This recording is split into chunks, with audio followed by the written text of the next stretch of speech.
Good morning सर्वांना। आमच्या वर्गातील मुलांचा आज मुक्त व्यवसाय चाललेला आहे। या मुक्त व्यवसायांमुळे मुलांच्या बोटांचे कौशल्य वाढते, त्याचबरोबर त्यांची एकाग्रता वाढते, कलात्मक दृष्टिकोन त्यांच्यामध्ये विकसित होतो। आज मी या मुलांना बेंचवर काही अक्षरं काढून दिलेली आहेत, काही आकार काढून दिलेले आहेत।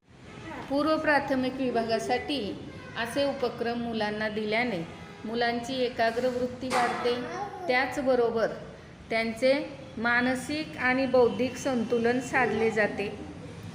एकाग्रपणे काम करण्याची त्यांची वृत्ती वाढते।